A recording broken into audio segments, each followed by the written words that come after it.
hello everyone. My name is Ville. I'm representing Elisa. The company you know all pretty well. I'm not coming from, let's say, traditional telco business, what Elisa is doing. I'm here talking about the new concept, what we have basically created and been working for a few years. So distributed energy storage solution, where basically Elisa has rolled out lithium batteries with tower sites, so basically the masts, and utilizing those batteries towards energy markets. So hopefully this is, let's say, lightning presentation for you, and you get, let's say, kind of new views that what basically telco infrastructure is capable of. A bit of my own background. So basically before joining Elisa, I've been working all my career in the energy business. So on the electricity production and grid side, but also in trading. So basically I'm looking at it from that perspective, and telco is just, let's say, the new infrastructure we are utilizing now.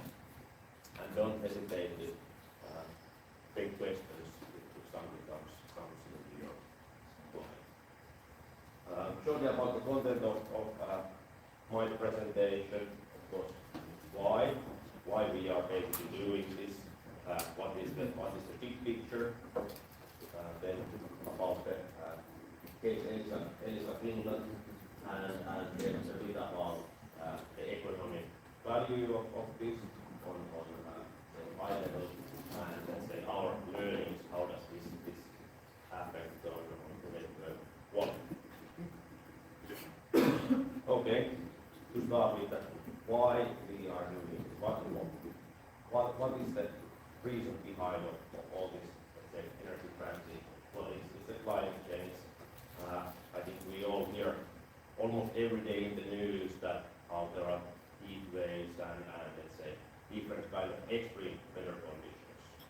So that's getting more and more common, and governments basically have agreed to limit the global warming to this 1.5 degrees Celsius. So that requires quite a lot of work.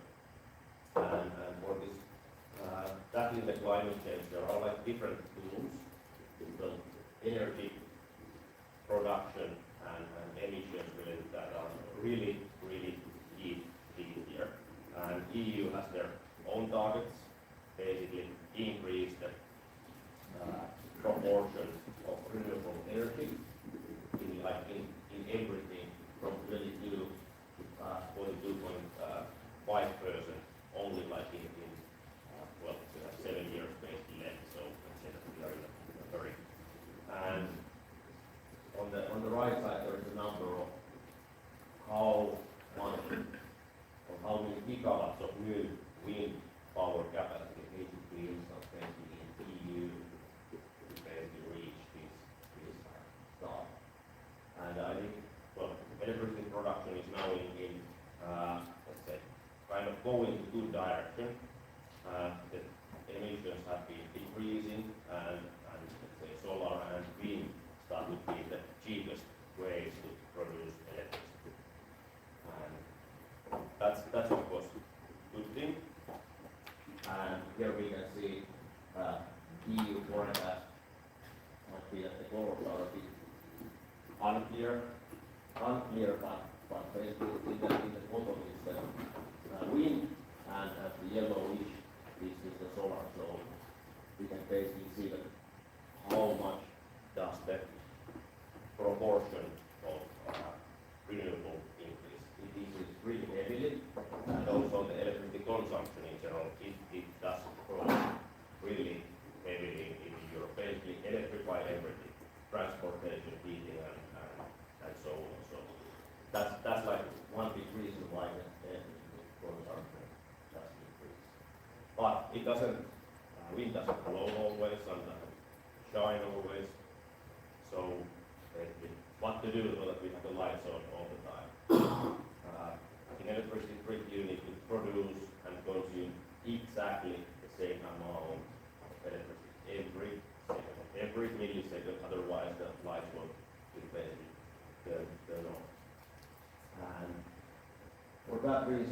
there needs to be storage capacity where to store electricity and basically utilize it when, let's say, wind doesn't blow and sun doesn't shine, or if there's excess production also at times.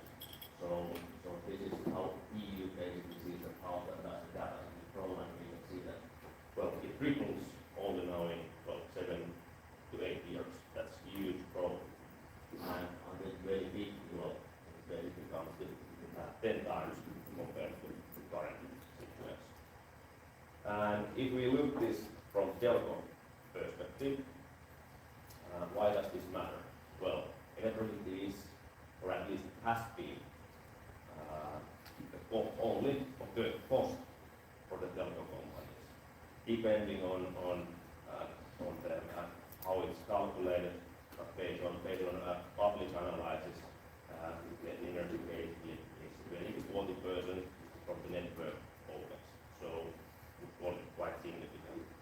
And when going to 5G, okay, in Finland it's pretty well covered already, but it roughly increases consumption by 30%. And at the same time, due to this increased amount of wind and solar, electricity volatility, it has been basically increasing really heavily. And with volatility, I mean that what is the price difference between the lowest and highest moment of the day. Basically, the ones who follow electricity prices, I think there are way more of those people now than 2 years ago. But you have noticed that yeah, it's basically new normal. At times it's really, really cheap. At times it can be quite expensive, and that's just let's say the nature of this new electricity system.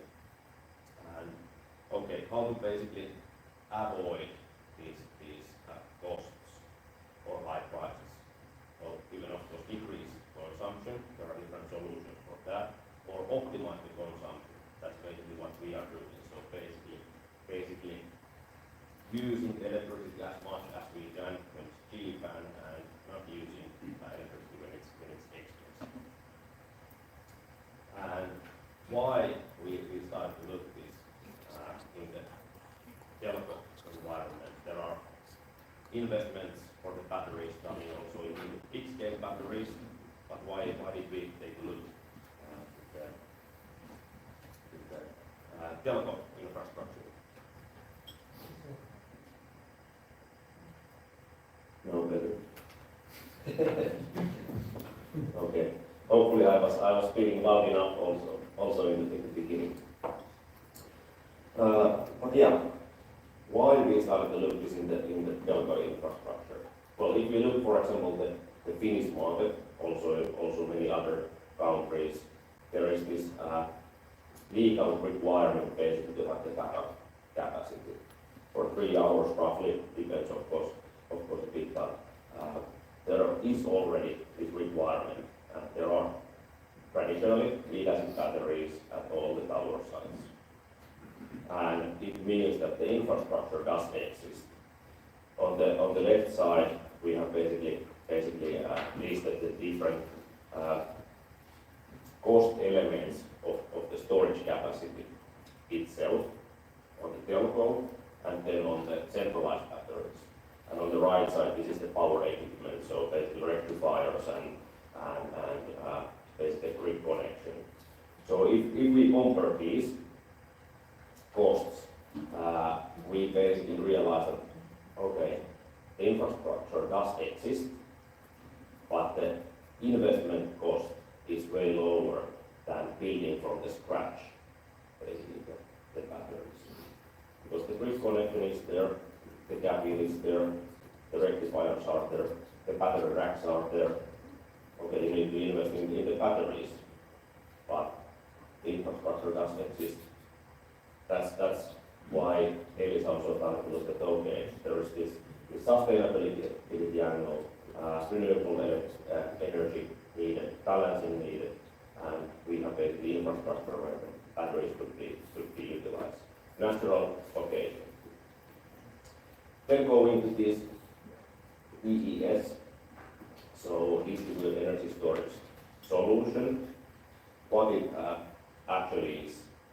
So it of course consists of the batteries, the hardware side, but also the software, which is of course the key product we have been building. So the software product, and the DES solution reduces electricity costs and earns profits from electricity market by controlling the distributed battery storages at the sites. And basically this flexibility, or let's say that the volatility has got so high and need for these balancing resources that the monetary benefit is pretty significant.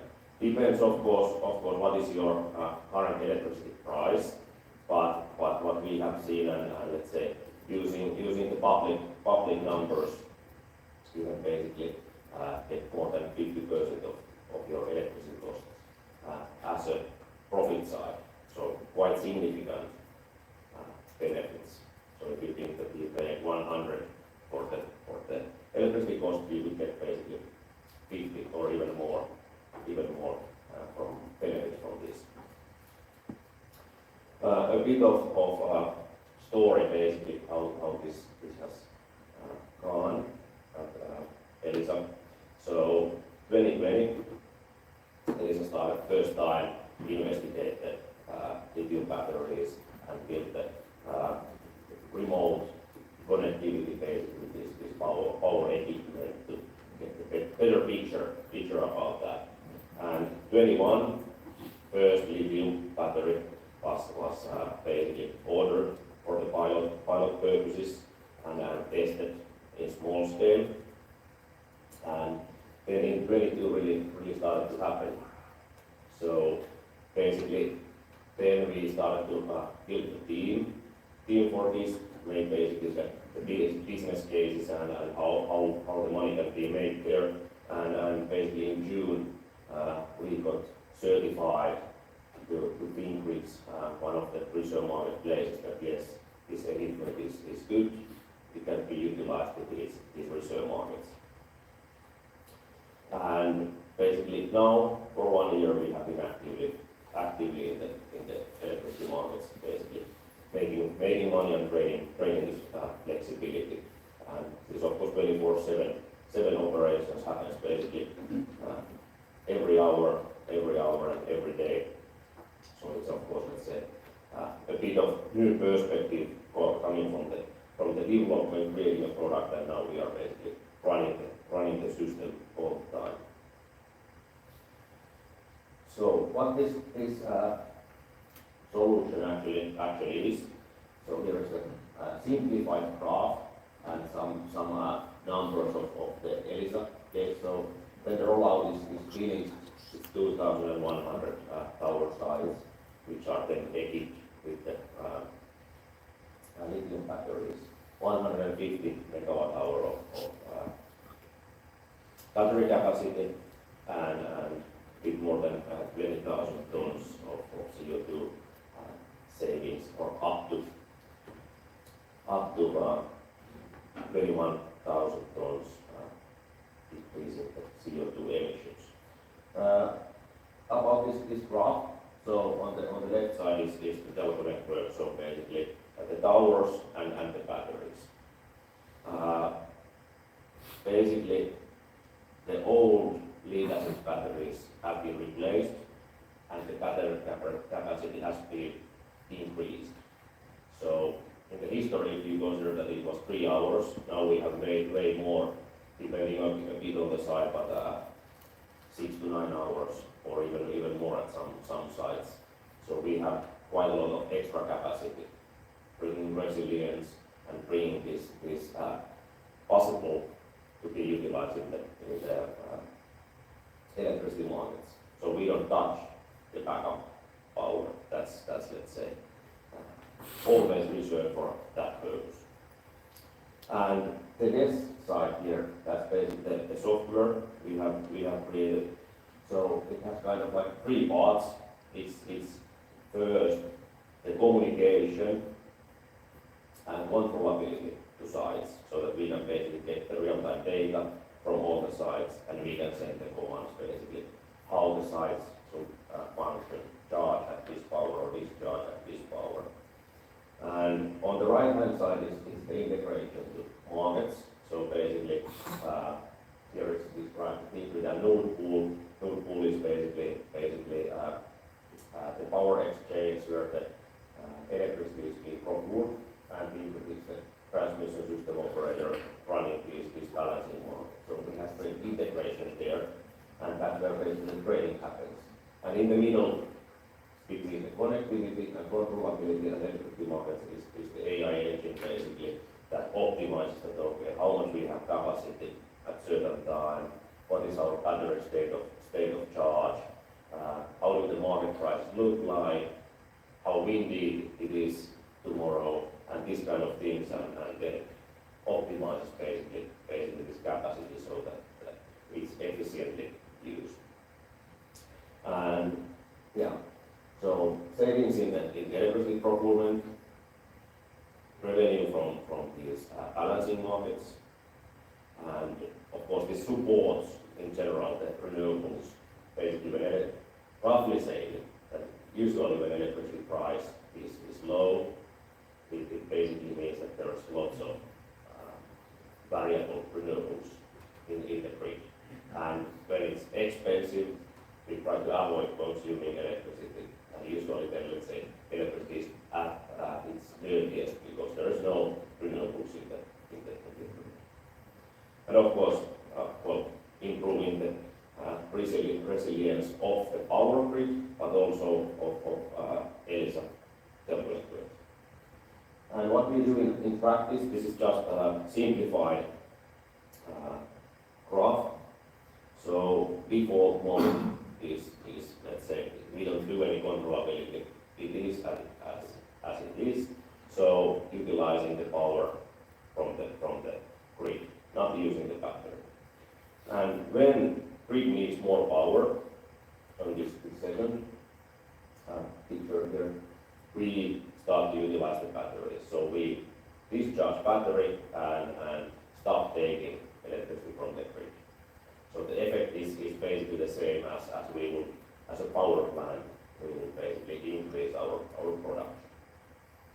And down regulation, so it means that there is excess electricity in the grid. There's usually so much wind or solar in the grid that, or something all of a sudden happens, we are able to basically absorb the electricity from the grid, meaning that we take as much as we can to the side, charge the battery, and utilize the electricity from the grid. And about the value, where does the value come from? This is simplified graph of electricity market structure. I don't go this into detail through, but what is rounded here with this green color, those are basically the marketplaces where we see the value. So it's the day-ahead. So I think that's the market that most of you know, basically run by Nord Pool, maybe in Finland. Intraday is for continuous trading, so I need 1 megawatt more, I have 1 megawatt extra, I can basically trade that. And then when we come to operational hour, then we start to talk about these balancing markets in Finland operated by Fingrid. And there's short listing of different products like FFR and FCR products, what they basically procure. And combination of all of these marketplaces, that's where we see the value that at some days might be that the other market is better, and at some days the other market is better. But when we have the batteries which can react really fast, and we have enough the battery capacity, we can basically stack the value from these different markets. That's where basically the magic happens. And you really smartly optimize these, and in electricity markets there starts to be so many marketplaces, and you have multiple assets that not a human can just optimize how we should do this. That's how it has been in the history. One big old power plant, and they basically produce whatever is needed. Not that much optimization needed. About the monetary value, so showing to you volatility from last few years. So this graph basically presents 30 days rolling average, and the volatility means the highest hour of the day and the lowest hour of the day, the difference between those. So we can see that, okay, 1920, it has been around the 30-40 euros, the price difference in Finland. Last year, there was this let's say, crisis here, so it was of course huge, the volatility, and now we have come, let's say, to a new normal, which is somewhere in between of what it was before 22 and what it was then 22. So this is like the new normal, what we can see both in Finland and Germany, that the new level is basically higher than what we have used before 22. And taking these, utilizing the public numbers from the markets, but if you think that you have 1 megawatt of power capacity, roughly 200 mobile sites, how much basically you could have in making money with this automatic frequency-based reserve market, AFRR, where we are participating. Well, it varies a bit month by month, but we can see that roughly with 200 tower sites, it's roughly 40,000 euros a month you can make. So getting close to 500,000 on annual level. With these numbers from January to October this year. And here is now combined this load shifting, which is this optimized procurement from the Nord Pool, and then this AFRR, which is the Finnish market. So those are of that. And the optimization does matter. So if we take simple load shifting, I mean, for example, if you do your car EV charging at night, or let's say optimize your heating to happen at night, you can get some benefits. Well, it's pretty much the same as what this load shifting basically brings. That you can get some benefits, but if you do it even smarter way and combine different use cases as we do, this is an example of our solution from 1 month. So the difference is huge. So if we talk about optimization, it's can mean totally different things, and it does matter how the optimization is done. And just an example of how let's say these are not any much actual numbers, but roughly how it looks like. This describes the cash flow in 2 cases. Basically, the blue bars are cash flow with the reserve market participation, and also the lighter blue curve is related to that. This was lithium, and the curve is basically the cumulative number. And then the black bars and the darker blue curve are the lead acid case. So with lead acid, you put every year a certain amount of money, and you basically get nothing back.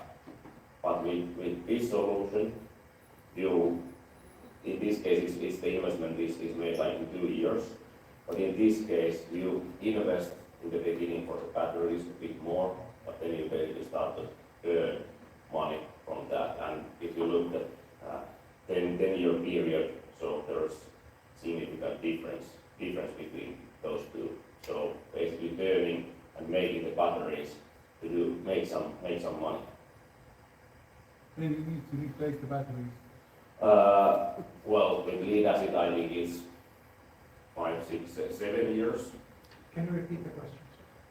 Yes. So the question was that how often we need to replace the batteries. Well, with lead acid, let's say roughly 5 to 6 years has been the lifetime, roughly there. And with lithium, we basically expect that it's basically like double to that. So that of course means that when normally with lead acid you should go to do the replacement, you can skip basically one time that and just do it a bit after 10 years. And of course we will see the future that what is the, let's say, lifetime of the batteries, but based on, let's say, the battery vendors and data we have, they promise, let's say, quite long lifetimes. What is usually, let's say, difficult with the batteries is of course that the technology develops so fast that what is the lifetime, it's hard to evaluate from that perspective, that the testing takes then so much time, and every year there is new technology in the market. Okay. Then last is effect basically on network quality. First of all, there is of course way more resilience in the grid, because if we think that there is the normally 3 hours backup capacity, now we have extra capacity, and meaning that we optimize basically in this example from 30% to 100%. On average, it's 60 to 70% state of charge in the battery. So we have like 5, 6, 7 hours if there will be power outage. So it's way more resilient. And then basically based on the data we have, the power related errors. So that basically there is power outage at the site and something has happened to radios. Those kind of errors are basically 9 times less at those ELISA DES and lithium sites if we compare to lead acid. So it's way more stable, and we of course basically monitor the site all the time. 24/7 basically, like every second there is connection, we know what is the health of the battery. But with the lead acid batteries, it's just that there's power outage, okay, it didn't work, or maybe it worked, but basically it's not actively operated, those lead acids, because those are just for the backup. So summary of benefits, the financial side is of course a big thing for this kind of investment, but also the environmental side, that it does support renewables and decrease the emissions. And this reliability aspect is let's say, when talking with the network people, important topic, and let's say, not the least at these times when different cables and gas pipelines get broken accidentally, so that there is a bit more resilience, so it's not bad. And yeah, to mention that we have now been, let's say, also on the tables of the energy companies, and we got this distributed energy storage project of the year award from this our solution, and to point out that one of the criteria here that we got it was that this is basically scalable, the solution.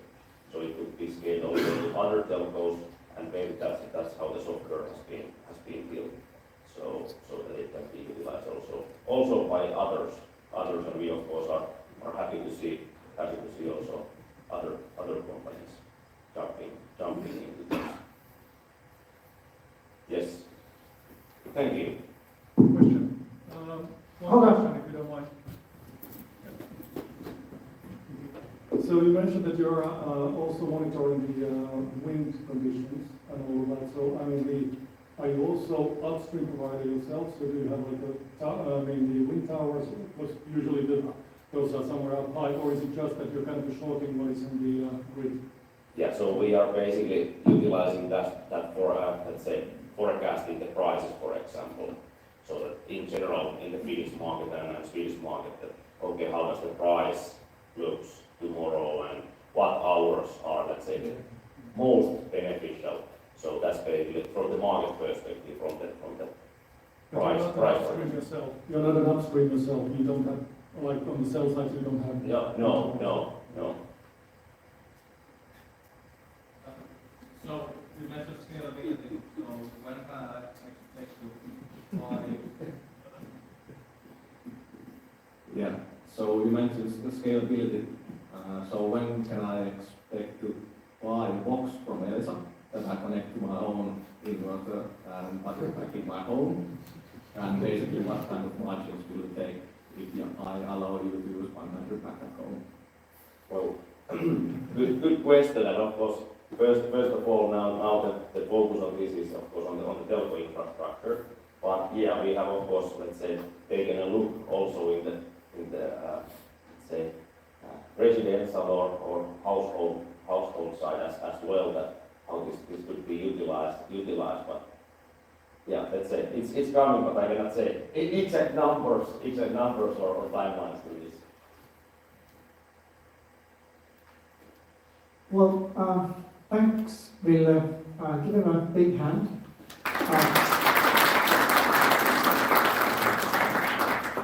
Unfortunately, he is not able to stay for dinner, so